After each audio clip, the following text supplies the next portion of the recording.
saal jääb ideedele kitsaks. Kunstiakadeemia 202 lõpetajad kaitsesid siin avalikult oma lõputöid. 7. korda toimuv esitlus on võimalus anda hinnang uuele kunstnike, disainerite, arhitektide, kunstiteadlaste ja restauraatorite põlvkonnale. Välja oli pandud nii 4-aastase kui 3-aastase bakalaureuse õppekava läbinud tudengite tööd. Meie saates on 12 lõpetajat.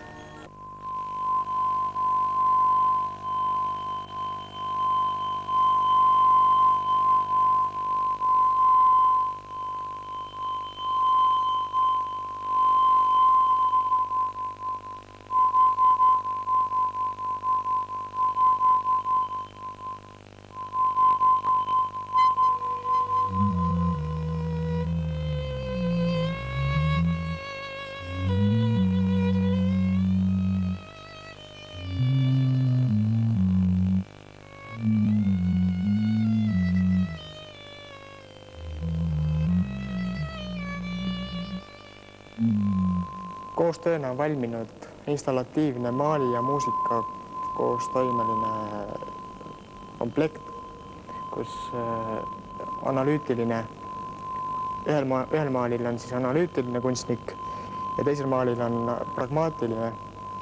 Ning ma lähtusin analüütilise puhul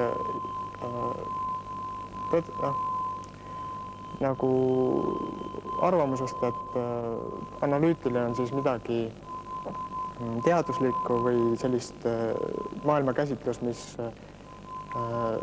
püüab defineerida võimalikult täpselt kõiki olemasolevaid asju, mõisteid, inimesi ja paika panna need mingisse süsteemi.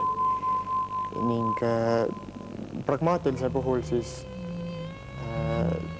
analüütilisele oponeeriva maailmavaatega, kus ei ole oluline, mis on asjade sees või nende sügavam olemus, vaid praktilised toimimisviisid.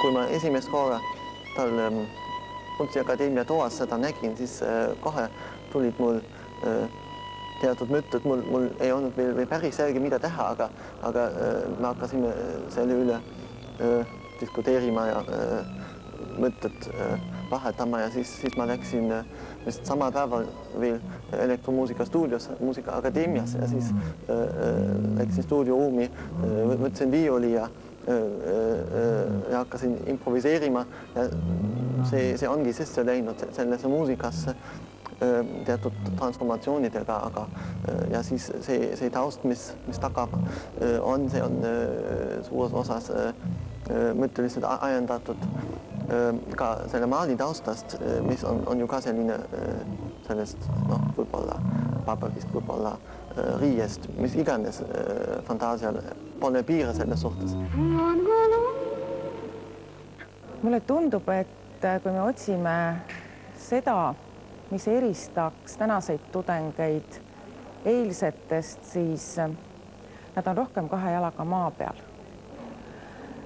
Nad tajuvad oma juuri. Nad otsivad oma sugupuid, oma osa selles minu meelest uskumatult rikkas Eesti kultuuris. Nad on väga sotsiaalsed, nad on väga hõrgud. Vaadake või kas või neid töid, mis puudutavad mobiiltelefoni kurdile sõbrale või seda, et mis te arvate, armsad vaatajad, kuulejad, kes toetab Eesti kunsti ja kultuuri tegelikult 24 tundi? Vastuse leiate siit.